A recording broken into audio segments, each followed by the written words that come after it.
Halo, selamat pagi Wonder Home People dan kawan-kawan Padepokan Asa. Berjumpa lagi dengan podcast Padepokan Asa dan Wonder Home People.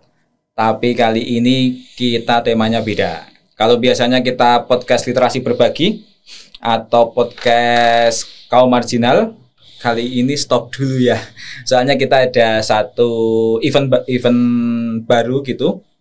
Jadi di tahun ini, tepatnya di bulan Oktober, Padepokan Asa genap berusia 10 tahun. Tepuk tangan dong buat Padepokan Asa. Terima kasih.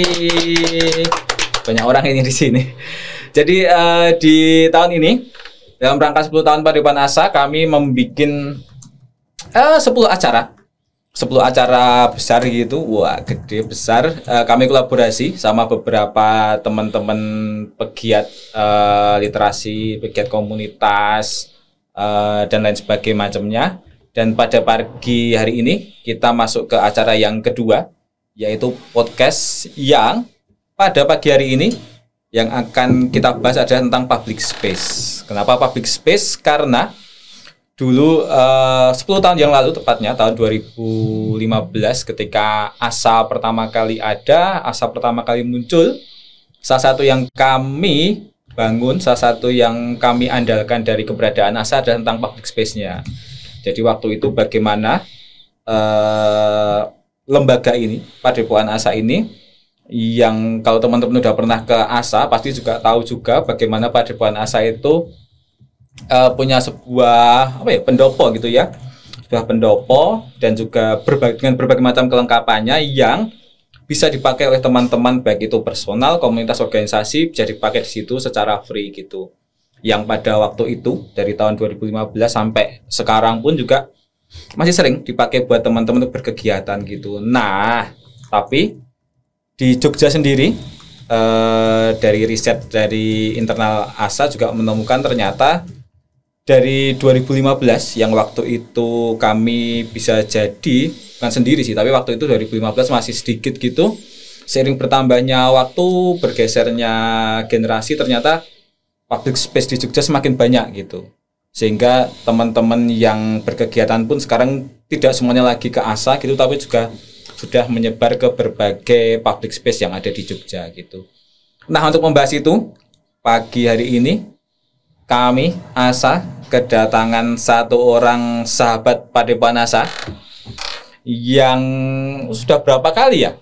Ini satu narasumber ini berhubungan dengan ASA gitu, baik sebagai narasumber, baik sebagai moderator, baik sebagai peserta ataupun sebagai tamu gitu.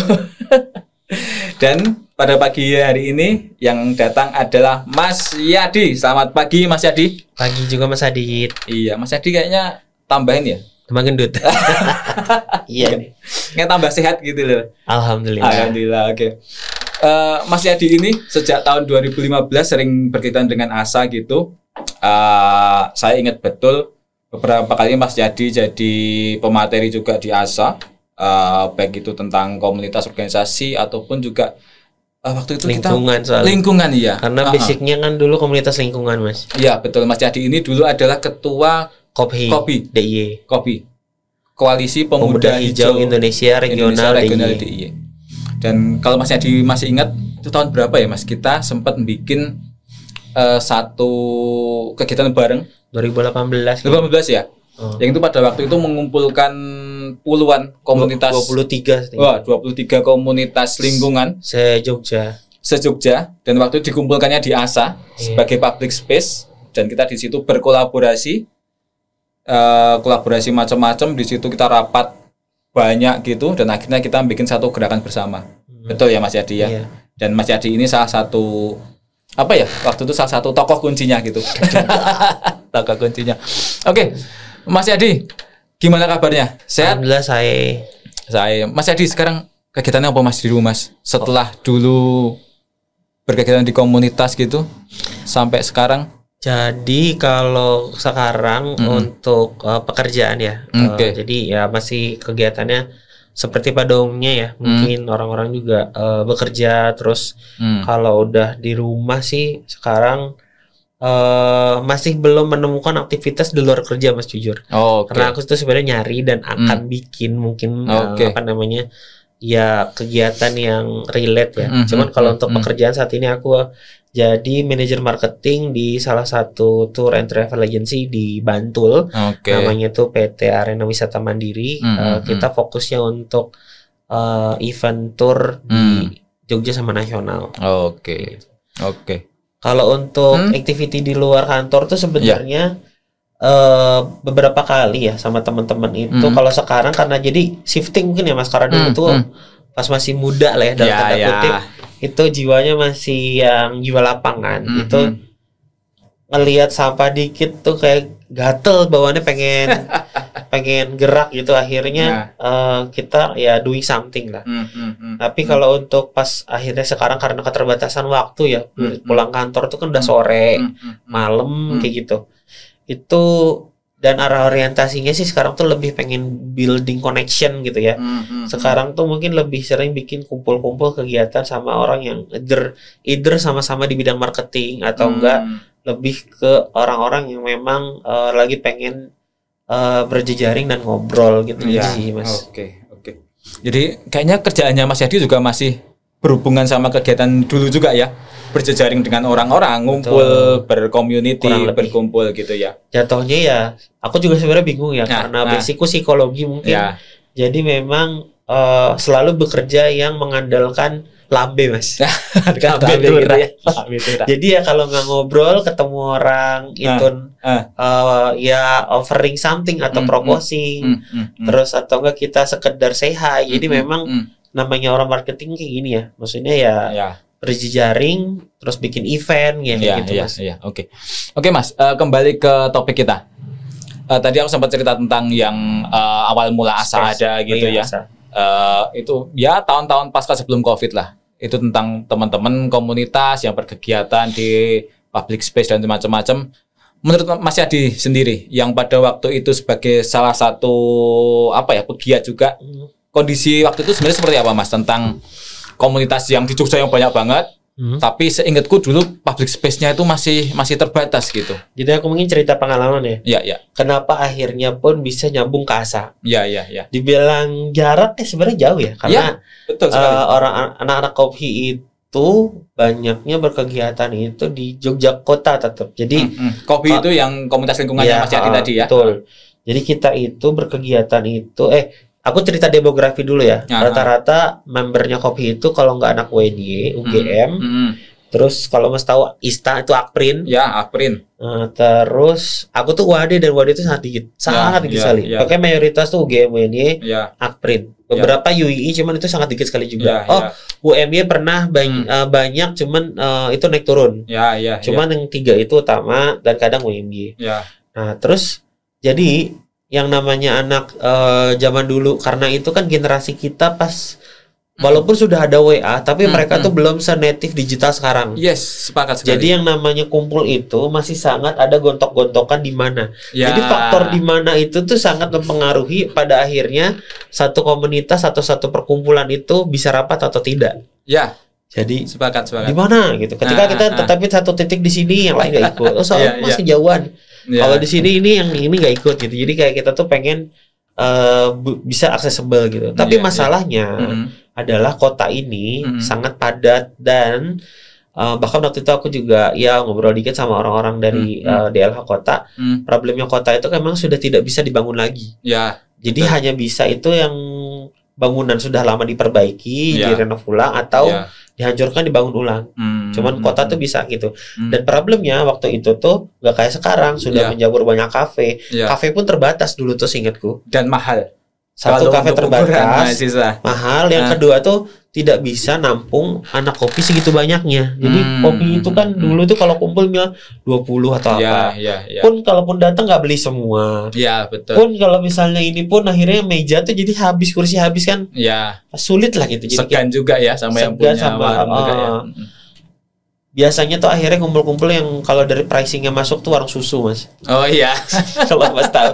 Zaman dulu kan susu tuh sebelum kafe-kafe hits susu dulu ya, susu murah-murah itu. Betul. Susu-susuan gitu. Terus akhirnya sudah mulai ada yang bisa lebih accessible karena tidak harus beli. Akhirnya pergi ke sana. Nah, akhirnya setelah itu kita kumpul segala macam tuh kumpul saja tuh ternyata tidak cukup. Kenapa? Karena namanya organisasi ini kan butuh akhirnya yang bisa running event. Karena tidak bisa event itu di running di tempat itu. Karena kalau event itu beda sama rapat.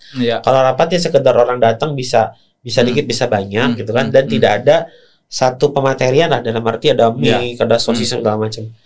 Nah, itu kita kendalanya di situ. Walaupun mungkin kita bisa rapat dimanapun di Jogja, kita tidak bisa bikin event karena event itu either kalau misalnya nih beberapa anak ini misalnya anak UGM, tapi kan kita tidak bisa minjem tempat UGM. Kita tuh organisasi eksternal gitu kan. Akhirnya mulailah usaha pencarian. Beberapa tempat muncul. Kalau dulu kalau Mas sempat tahu ada yang namanya PSL. Pusat Studi Lingkungan. Punyanya Sadar itu ya. Sadar dan terutama karena kita juga lingkungan, jadi sangat relate sebenarnya. Cuman case-nya PSL itu kadang bisa, kadang tidak, dan kadang juga schedule-nya padat. Ya banyaklah hal yang sehingga akhirnya bisa di running di sana atau tidak gitu. Akhirnya muncul berbagai macam opsi, dan yang kita lihat itu akhirnya jarak itu sebenarnya tidak jadi masalah ketika memang priority-nya adalah ya harus bisa running dulu eventnya. Toh kalau misalnya akhirnya nggak bisa running event, ya mau jaraknya di mana juga nggak masalah. Problem gitu kan jadi jatuhnya. Akhirnya kita cari, ada IG nih namanya Komunitas Padepokan Asa. Tahunya tuh dari situ dulu. Ini Padepokan Asa apa sih? Awalnya kita pikir tuh tempat silat. Karena namanya Padepokan kan. Dulu aku nggak salah chatnya Mas Adi dulu ya kalau nggak salah. Boleh nanya nih apa sih tempat silat po? Soalnya di IG-nya dulu foto-foto awalnya itu, karena aku tuh ingat banget ya Padepokan Asa tuh kan sangat mengedepankan fasad ya, eksteriornya. Betul. Itu yang di foto Kiki ya ininya apa sih putih-putih sing ornamen lingkungan ya kalau nggak salah. Jawanya lah. Pendoponya macam-macam. Pendoponya betul Mas. Disangkanya waktu itu yang kami angkat foto itu ya karena belum ada kegiatan kan gitu. Jadi di show off dulu tempatnya. Betul. Ya apa sih tempat silat po? Nanya enggak. Bisa untuk event umum gitu nih. Coba cari tahu. Nah, akhirnya dari situ bikin dan boleh gitu kan. Dan akhirnya ya terus keterusan dari mulai kopi ataupun di komunitas yang lainnya kayak gitu. Dan aku akhirnya tidak hanya kopi yang akhirnya bisa untuk bikin event di sana, karena dari Padepokan Asa itu ternyata juga punya inisiasi untuk bisa berjejaring dengan komunitas lain juga ya. Nah, kalau nggak salah itu momennya dari ini ya, dulu tuh Najwa Shihab tuh bikin apa? Bikin event yang di Benteng Vredenburg kalau nggak salah. Itu awal mula itu kalau nggak salah Hari Kesetiakawanan Nasional, Hari Volunteerism. Itu momen pas Bu Indar Parawansa Khofifah Indar Parawansa masih jadi Mensos. Itu ke Jogja bikin event itu, banyak komunitas diundang.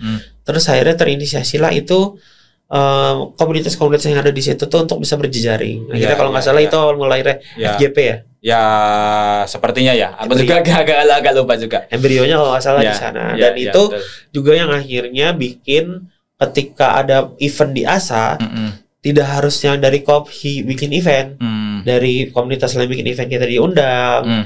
Kita juga akhirnya ketika bikin event kita ngundang. Jadi sebenarnya justru menariknya dinamikanya komunitas di sebelum COVID itu, di momen-momen 2017-18 ya, menurutku itu adalah puncaknya keseruannya orang komunitas. Itu sekali. Tuh dari situasi di mana komunitas itu tidak berdiri sendiri. Karena kalau ibaratnya komunitas tuh ibaratnya klub bola lah ya. Komunitas tuh klub bola, FGP atau jejaring komunitas itu jadi liganya. Karena di situ tuh ada pride, ada eksistensi, identity juga gitu. Contohnya nih, komunitas lingkungan aku boleh sebut lah. Aku sebut merek ya. Nanti buat yang nonton jangan diambil hati gitu. Contohnya Kophi itu ada 1, 2 ada Earth Hour. Dulu juga ada yang namanya YFCC gitu, Youth for Climate Change. Itu juga inisiator, ada lagi yang lain. Terus ada lagi yang Jogja Berkebun, Jogbun, ada lagi kalau Akprin tuh punya namanya BSS, Bank Sampah Syariah gitu. Ambillah itu dulu 5 yang paling aku hafal ya. Nah, ini ternyata masing-masing itu punya identity dan karakteristik komunitas yang beda-beda. Anak Kophi yang sangat organisatoris karena backgroundnya banyak anak Kophi itu dia double-nya, dualismenya itu sama organisasi kampus. Jadi biasanya mereka itu struktur organisasi, sistematika itu rigid. Jadi ngertilah gitu. Ada lagi yang lebih ke arah anak EH. Anak EH sih sebenarnya tidak sekomplek Hobi. Mereka nyantai. Tapi karena memang mereka itu backgroundnya puncak eventnya di Art Hour di Art Hour yang tiap setahun sekali itu, jadi mungkin seakan-akan ya dalam tanda kutip keluarnya pas EH gitu. Ya, betul. Terus pas udah EH nggak tahu di mana kayak gitu. Ini ngomong-ngomong dirimu menceritakan tesisku loh ini. Oh iya, tesisku kan tentang gerakan lingkungan ini. Ya itulah intinya. Oke. Setiap itu punya karakter. Space ini kan ibaratnya komunitas tuh klub bolanya. Forum komunitas itu jadi liganya. Nah, space ini itu jadi stadion lah. Stadionnya, betul. Karena ibaratnya nggak mungkin si klub bola ini yang pada bertanding atau berevent ini kan tidak main di mana gitu. Makanya akhirnya kita butuh. Nah, makanya tapi dulu itu sangat terbatas. Jadi akhirnya di satu tempat udah dibook sama komunitas ini Mas sudah ada event. Iya, betul. Aku inget banget waktu dulu awal-awal ya. 2015, 2016 gitu. Memang awalnya aku juga pesimis juga gitu ketika ASA ini hadir gitu. Yang mencoba tak tawarkan waktu itu juga pemakaian tempatnya, baik itu pemakaian yang peminjaman, yang kolaborasi ataupun aku bikin acara sendiri di ASA gitu.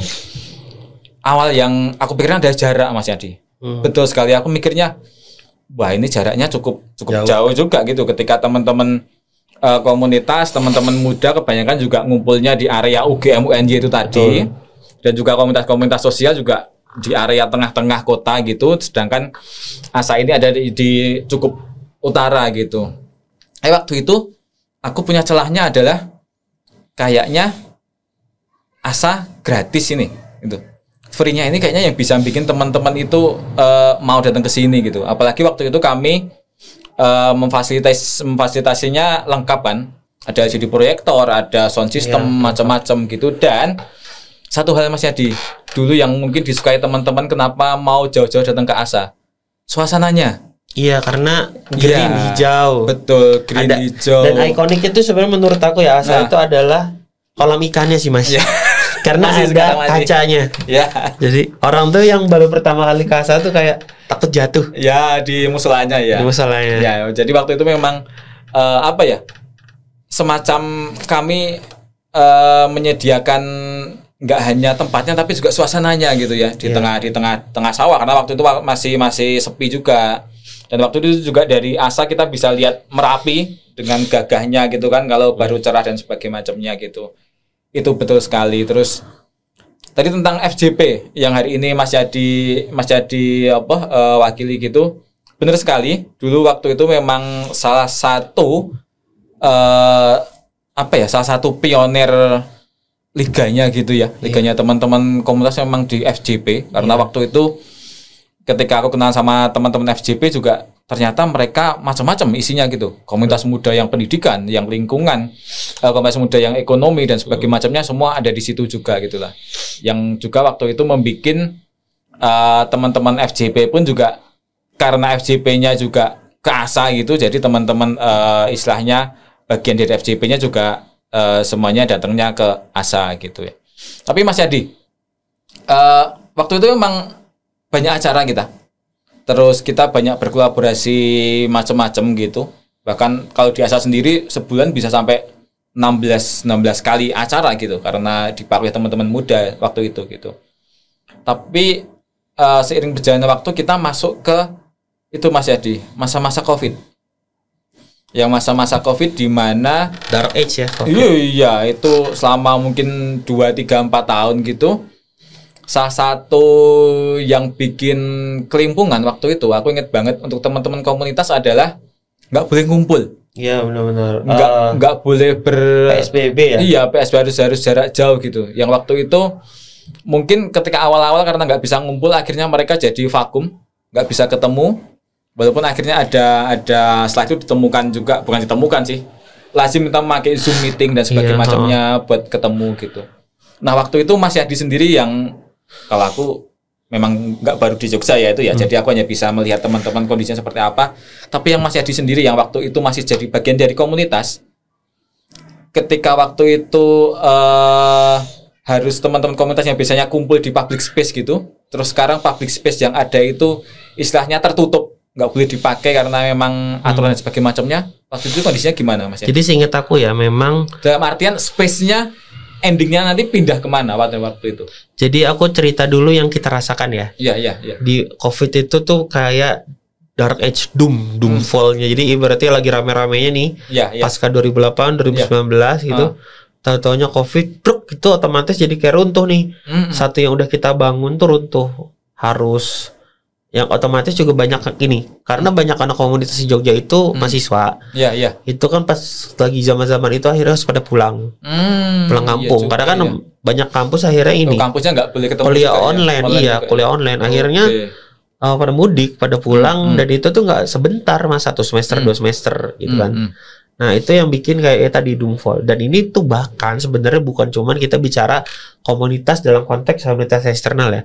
Bahkan di tataran BMF, BMU, Hima itu pun mereka tuh kelimpungan untuk membuat organisasinya tuh bisa tetap berjalan dengan model apa. Karena kan yang namanya anak BMF, BMU, Hima itu kan modelannya organisasinya kan rapatnya tuh di kampus. Mereka tuh offline banget karakteristiknya.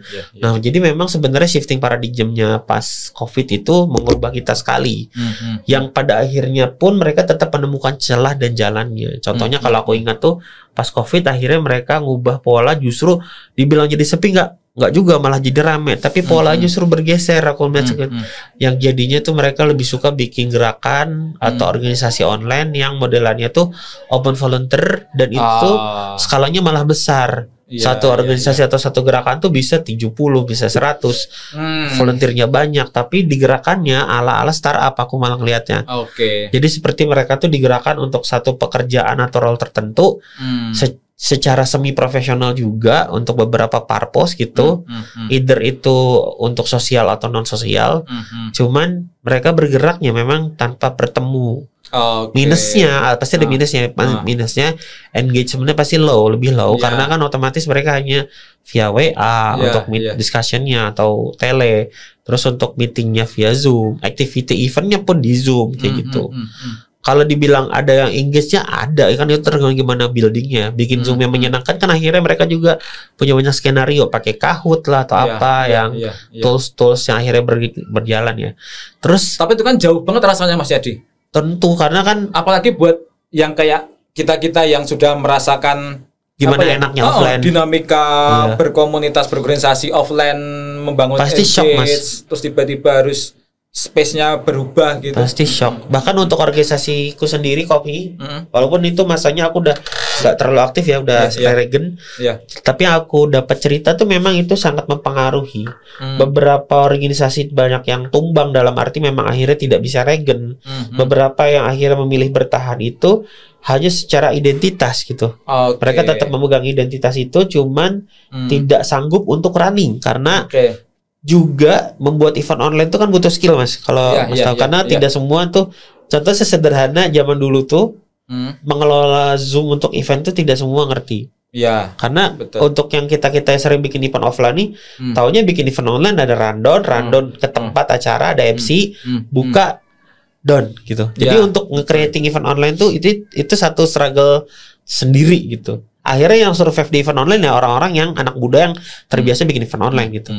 Nah untuk yang offline-nya itu akhirnya banyak yang tidak survive, either itu vakum aja atau akhirnya benar-benar disband kayak gitu. Nah itu sangat berpengaruh juga akhirnya kan ke space-space yang akhirnya dulu jadi tempatnya si liga itu ya ASA ya PSL kayak gitu. Cuma setahu aku sih banyak tempat-tempat itu juga akhirnya shifting mas. Tapi nanti mungkin pada pengenasa bisa cerita ya. Setahu aku ya mau nggak mau shifting karena tahu juga sebenarnya dari awal mereka kan jadi tempatnya liga itu sebenarnya kan juga tidak berbayar ya. Jadi sebenarnya jatuhnya itu harusnya ada atau tidak adanya itu mereka tetap bisa survive karena tidak money generating ada atau tidak adanya komunitas. Cuman yang jadinya turun itu kan sebenarnya engagementnya karena biasanya si tempat itu kan sebenarnya nyarinya engagement ya, activity untuk bisa ditaikkan traksi kayak gitu. Nah ketika nggak ada komunitas yang running di situ ya otomatis engagement low dan mungkin harus shifting ya, either akhirnya mungkin bikin kegiatan wellness ya beberapa tuh akhirnya mungkin bikin event-event kayak yoga atau apa kan, karena setauku pas COVID itu kan orang jadi lebih concern ya mas ke kesehatan ya. Sepeda terutama waktu itu. Kayak gitu sih, tipe-tipe event-event kesehatan gitu. Dan akhirnya kita tuh baru bisa survive lagi, mulai bangkit itu 2024-2023 akhir. Ya, betul sekali. Baru bisa untuk recovery gitu sih menurutku. Nah, itu sama juga ketika yang terjadi di ASA ya mas. Waktu itu mungkin udah dipegang sama Mas Uta ya. Jadi aku lihat ketika kita yang biasanya bikin acara offline gitu, kita biasanya didatangi teman-teman terus bikin kolaborasi acara bareng, kita undang pembicara nasional, kita taruh di situ open siapa yang mau ikut macam-macam, tiba-tiba harus terhenti gitu, ya jadi sepi gitu loh. Dan aku rasa waktu itu Padepokan Asa juga kelimpungan juga, ini sebagai public space yang apa ya, garda garis depannya itu mengandalkan komunitas, fasad, lokasi untuk bisa berkumpul, tiba-tiba nggak boleh kan gitu. Ya kami mencoba buat improve juga, bikin acara-acara offline dan sebagainya macamnya, tapi apa ya, waktu itu mungkin jadi kurang asa gitu kan. Tahu gak sih? Karena kan waktu itu kita identiknya kan dengan yang kumpul bareng tempatnya di situ, tempat banyak situ kumpul bareng bersama, bikin kolaborasi macam-macam bla bla bla bla. Itu waktu COVID. Nah, tapi ada fenomena ketika sebenarnya COVID ini berhenti, ternyata untuk kumpul-kumpul ya di ASA sudah mulai balik, tapi tidak seramai biasa sebelum COVID gitu. Satu sisi juga apa ya, aku nggak tahu, ini mungkin juga kalau dari pengamatanku sendiri, ini lanjutan dari teman-teman generasi yang di COVID tadi gitu loh. Ketika di generasi COVID tadi teman-teman udah terbiasa untuk hanya berzoom area dan sebagainya macamnya, dan komunitas juga nggak terlalu bisa regenerasi sehingga hanya mengandalkan 1-2 event yang itu sekali selesai dan sebagainya macamnya. Itu mengakibatkan space kayak di ASA itu jadi apa ya? Jadi jarang terpakai gitu. Jadi jarang terpakai tuh. Tapi kalau menurut Mas Yadi sendiri, fenomena itu emang terjadi atau sebenarnya ASA sendiri yang gagal bangkit gitu? Menurut aku itu shifting balik Mas. Jadi yang aku lihat pertama dari segi komunitas lingkungan aja ya, karena pergerakannya komunitas lingkungan ini kan masih aku baca, terutama untuk kopi, karena teman-teman masih kadang-kadang ngabarin gitu. Kalau untuk yang komunitas lingkungan itu, pertama jumlahnya tidak sebanyak dulu. Satu. Betul. Terus karena komunitas lingkungan juga sebenarnya tuh dulu tuh ada dari problem lingkungan. Problem lingkungan Jogja kan sebenarnya dari dulu tuh udah bermasalah ya, sampah di mana-mana segala macam. Dan bom waktunya masalah lingkungan tuh sebenarnya kemarin di Jogja itu sudah yang kejadian sampah, yang akhirnya Piungan terpaksa ditutup dan sampah di mana-mana ini. Tapi justru sebenarnya kejadian ini aku cerita sudah bergeser ya, dari konteks yang Mas Adi nanya. Tapi di situ akhirnya waktu dibutuhkan banget komunitas malah nggak hadir sebenarnya, karena waktu bom masalah sampah di DIY itu komunitas lingkungan itu sudah tidak semampu dulu, tidak sekuat dulu. Yang kritis masih ada modelannya. Siapa tuh yang di Parangtritis tuh Action Garda Action misalnya. Gardu Action, maaf ya Mas. Gardu Action masih gerak dan teman-teman lain ada juga masih gerak, cuman ya balik lagi.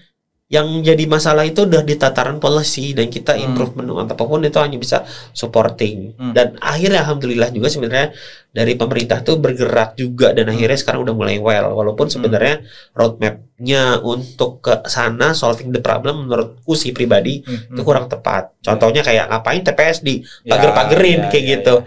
Harusnya kan sebenarnya treatmentnya ke masyarakatnya kayak gitu. Cuman itulah konteks lain. Nah, dari segi komunitas balik lagi, karena komunitas tadi shifting, itu bisa dilihat dari bagaimana mereka tuh tidak punya gigi tadi. Bahkan untuk hal yang sekrusial itu aja mereka tidak nongol. Itu kan berarti bisa dibaca bahwa hipotesanya adalah jumlah komunitas tidak sebanyak dulu. Itu satu hipotesanya. Hipotesa kedua, mungkin ya pertama tidak sebanyak dulu, pun menuju ke arah sebanyak dulu, jumlah orang-orang di setiap komunitas tidak sama. Jadi kalau dulu contohnya kopi itu bisa sampai 100 sampai 150 membernya. Kalau sekarang paling per komunitas 10, 20, 30 paling banyak kayak gitu. Aku berani yakin jarang sekali ada komunitas yang bisa membernya 50-an. Sangat sedikit kayak gitu. Terus pun akhirnya ada komunitas, setiap komunitas ada orangnya. Yang tidak ada ini yang tadi jejaringnya tidak ada, sehingga akhirnya mereka bergerak sendiri-sendiri. Terus juga urgensinya. analogi mereka dalam urgensi berkomunitas itu beda sama kita dulu. Mungkin karena pas dulu itu orang-orang yang berkomunitas eksternal itu adalah luaran dari orang-orang yang telah selesai dulu di internal kampusnya. Jadi mahasiswa-mahasiswa itu yang sudah punya pengalaman dulu di internal, wah gak cukup nih gue berkegiatan di kampus DBM, FDBM doang. Akhirnya nyoba nyari keluar untuk nyari panggung lain. Nah kalau yang sekarang mungkin aku bisa ngelihatnya either mahasiswa ataupun non mahasiswa itu si urgensinya untuk berkegiatan nih berubah. Contohnya kayak tadi aku bilang mas, aku sendiri pun sekarang ingin membuat komunitas baru atau berjejaring komunitas. Iya pengen, tapi dengan konteks tujuannya berbeda. Contohnya lebih untuk mengasah skillku dan keprofesianku di bidang marketing, atau lebih ke benar-benar mengenal orang baru gitu. Karena Jogja itu ternyata kota nomor 2 yang jumlah orang kesepiannya terbanyak di Indonesia. Jadi orang Jogja ini sebenarnya sangat senang berkomunitas dan berjejaring.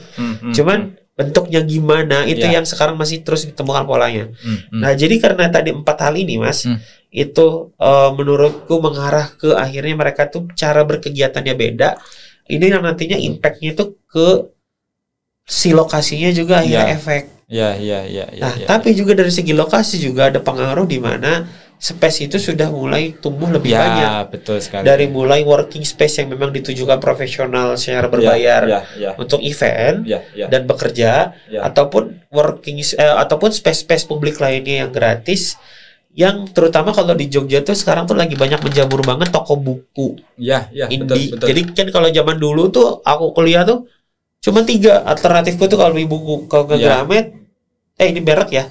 Oh dia? Nggak apa-apa. Gramet, Togamas sama sosial media, sosial agency. Betul. Udah 2 itu. Dan mereka di mana-mana. Kalau sekarang mereka tuh males ke toko buku yang seperti cuma itu. Toko buku aja. Ibaratnya cuma datang buku, ada pulang itu enggak. Jadi sekarang itu experience-nya toko buku yang lagi dibangun. Contohnya itu memang benar-benar ada space dan komunitas sehingga orang mungkin either itu di situ beli buku terus baca di situ, atau mungkin ketika mau beli tuh mereka butuh waktu lebih lama untuk coba mencari tahu itu buku tentang apa. Jadi sebenarnya si toko buku itu sendiri sudah paham bahwa experience itu harus dibangun dulu sehingga akhirnya terbangun traksi atau pembelian. Nah, outputnya adalah akhirnya orang-orang ya jadi itu senang ke toko buku. Ini good thing sebenarnya.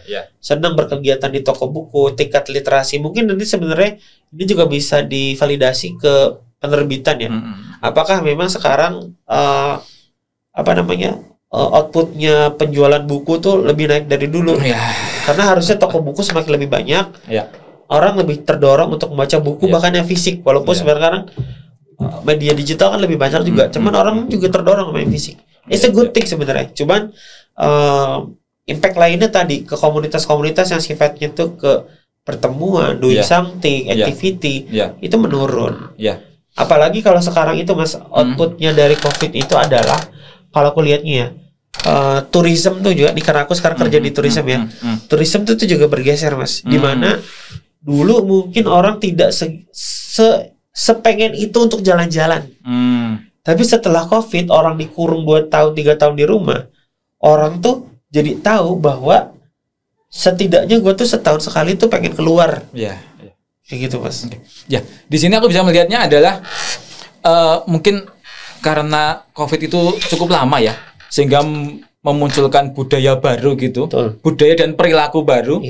Termasuk perilakunya itu berefeknya adalah di komunitas sosial. Yang di dalamnya anak-anak muda gitu. Masuk juga mungkin kalau di opiniku adalah ketika mereka COVID, otomatis gak bisa berkegiatan di luar, otomatis pegangan terhadap internetnya kenceng banget. Yang itu mungkin lebih membuka lebih membuka wawasan mereka, pandangan mereka tentang apa yang baik buat mereka kan gitu. Dalam artian juga aku pikir ada pergeseran di antara teman-teman muda ini yang dulu mungkin waktu sebelum COVID, waktu kita masih muda dulu adalah salah satu cara untuk mengisi leisure time, waktu luang itu adalah berkumpul di komunitas, do something, meng-create sesuatu.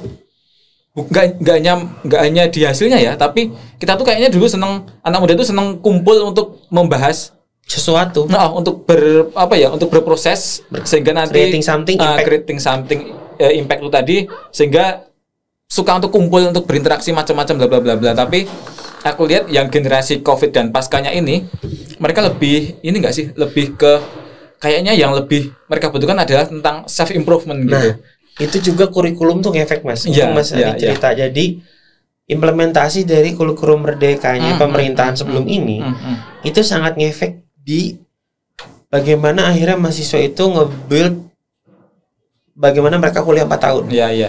Aku tuh ingat banget ya, mungkin karena zaman-zamanku beling ya. Itu dalam angan-angan pemikiranku kalau belum tahun ketiga dan tahun keempat masih santai, masih dolan-dolan kayak gitu.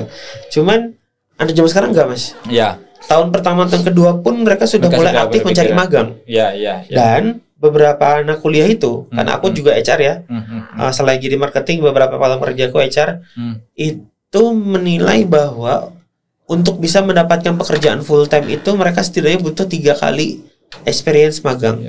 Karena 1 kali magang bisa 3 bulan ya. 3-6 bulan. Jadi kalau misalnya 3 itu kan 9 bulan. Kayak gitu. Dan itu sudah bisa dicicili dari pas kuliah atau biasanya tuh tahun terakhirnya. Jadi kan tahun terakhir sampai skripsi itu bisa ya 2 semester. Itu tadi ya, betul. Nah, itu tadi dari sisi personalnya ya, Mas. Dan aku lihat juga perkembangannya sekarang pun persis seperti tadi yang diungkapkan Mas Yadi, kalau kita membahas tentang public space-nya makin berkembang banyak gitu di Jogja gitu. Dan mungkin salah satu yang aku cermati adalah karena kita ngomongin mahasiswa, kampus. Kayaknya kampus zaman sekarang itu nggak kayak kampus dulu. Kampus zaman sekarang itu mereka lebih open buat tahu kebutuhan mahasiswanya apa. Sehingga space itu dibikin banyak di kampus-kampus gitu. Aku sebagai orang yang masih sering ke UGM semisal, kayak di Visipol, kayak di hukum, itu juga sekarang mereka si kampusnya tuh bikin space gitu loh, yang bisa dibikin teras-teras tempat duduk. Iya, betul. Jadi ketika dulu itu logiknya adalah di kampus itu hanya untuk kuliah. Sedangkan kalau mau berkegiatan sosial ya sana cari tempat di luar. Betul. Sekarang enggak. Kampus itu ayo kalau mau kuliah masuk ke kelas. Tapi kalau mau berkegiatan sosial ya enggak apa-apa, masih di kampus ini, masih di gedung ini. Tapi kami sediakan tempat-tempatnya gitu loh. Jadi itu yang membuatku mikir juga tempat-tempat yang public space kayak di ASA ini juga sekarang juga menurun karena sudah banyak tempat-tempat gratis lain yang juga alternatif lain yang itu lebih dekat sama kehidupan mereka juga gitu.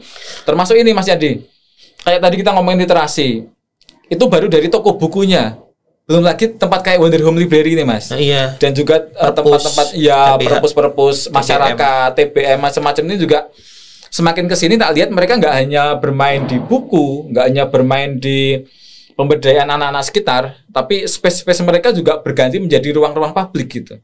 Yang itu juga bisa dimanfaatkan oleh semisal anak muda di daerah situ atau kayak di sini lah. Ini banyak yang manfaatkan ini si Wonder Home Library ini. Jadi teman-teman UMY, teman-teman anak muda sekitar, ibu-ibu bahkan sering kesini berkegiatan, warga berkegiatan di sini dan sebagainya macamnya gitu. Jadi menurutku memang ada satu pergeseran dari dinamika pasca Covid gitu, tapi ada positifnya sebenarnya. Ya, positifnya adalah sekarang kayaknya public space yang bisa diakses masyarakat gitu secara mudah gitu, semakin banyak juga gitu.